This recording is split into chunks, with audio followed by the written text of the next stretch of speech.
Happy Friday, ladies. Okay, without getting into the weeds, I'm confident you will all agree that the level of kindness and courtesy and basic etiquette has eroded across the board over the past decade. Making basic etiquette a part of your daily life is contagious. Control what you can control, and we can control the way that we treat other people. These are undoubtedly rules that we all know, but having a refresher just brings it front of mind, and it's kind of fun too, right? Let's get started. Which ones do you practice and which ones do you think, nah, not so much? Comment below. When you're entering someone's home, be sure to ask them if they would like for you to remove your shoes first, especially if you live in one of the regions where you're tracking a lot of like dirt and mud and snow. It's just nice to ask somebody and they appreciate it. When you're attending a dinner or a party at someone else's home, always be mindful of the hostess's privacy. Not everybody is comfortable having interior pictures of their home shown, so when you're snapping pictures of yourself or maybe somebody else in the picture, just be mindful to crop out any discerning parts of the person's home, like family pictures, their artwork, or people that don't want to be in the picture. Ask before you tag. Ladies, we all know this, right? How many times has a friend taken a picture and it's a really icky one of you and she posts it and tags you? Like, I've literally had somebody post a picture of me doing this. Okay, that was nice.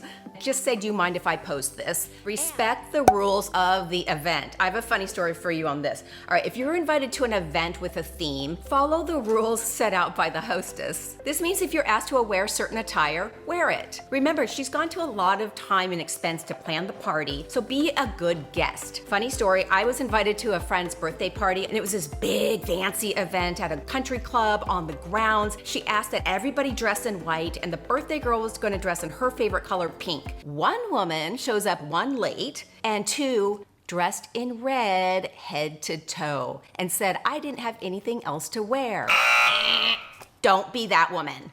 Men and boys, open the doors for women and girls. Hard stop. When being seated at a restaurant or an event, the lady always walks first. If there are multiple women there, like maybe you're with your family, the most senior lady walks first. If we're out to dinner with my parents, mom goes first and then my sister and I. Okay, ladies, it is time for 3 shout outs. I'd like to give a shout out to my girl, Miss Mo B, Miss Angela Behar, and the beautiful Miss Lise Agnont. Ladies, thank you for being a part of the community. And if you'd like a shout out, subscribe to my channel, comment below. Brand new videos every Tuesday and Friday on all things style, wellness, and beauty in a no judgy community. We would love to have you as a part of our community. Everybody holds the door open for whomever is approaching from behind you. This is basic stuff, right, y'all? Now, certainly if they're 100 feet back and you're holding the door open, you don't want to make somebody run and sprint unless you're just playing a joke on them, but don't do that. When you're waiting for an elevator, a train, or any other mode of transportation, always let the people who are disembarking disembark first and you go second. Offer your seat to somebody who needs it more. Whether it's somebody who's a lot older, whether it's somebody who is, let's just say, wearing a leg cast, it would be a nice thing to offer your seat. Pregnant, and gentlemen, it's always the right thing to do to offer a lady your seat unless you're sitting there in a leg cast, right?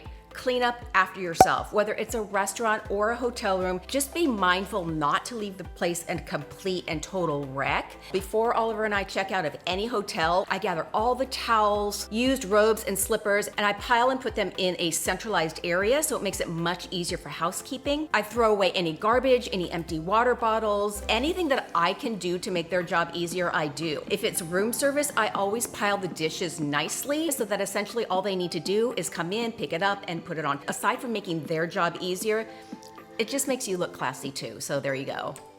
This you might find a little bit funny, but I actually like it. Men and boys stand when ladies enter the room. Okay, that doesn't mean every time you come downstairs, your husband has to like stand up. I think that when you're out to dinner, I really think it's nice when a gentleman stands up when ladies enter the room. Don't you notice and remember it? Don't you kind of think, oh, that was nice? Oh my gosh, gentlemen, never wear a hat or a cap in a restaurant or in somebody's home. This is especially really true in the South. I think maybe where they wear baseball caps a bit more, at least in my family. Funny story, my cousin Eddie, I literally have a cousin Eddie from Louisiana, walked into his mother's home, my Aunt Elmina, with a baseball cap because he had been catching crawfish. She slaps him on the side of the head and she goes, "Take your cap off, boy." No joke. Ladies, is it appropriate to wear a hat inside a restaurant? If you're dining outside, yes, you can certainly do that if it's a beautiful sun hat, but it's just appropriate to take it off when you're indoors. Just saying. If somebody's visiting your home or they stop by, it's always nice to offer them just a little something, even if it's, can I get you a water or can I get you a tea? If you don't have something nice to say, don't say it at all. Listen, I know everybody is all apt to speak their mind and be transparent, but listen, if it's rude, keep your trap shut.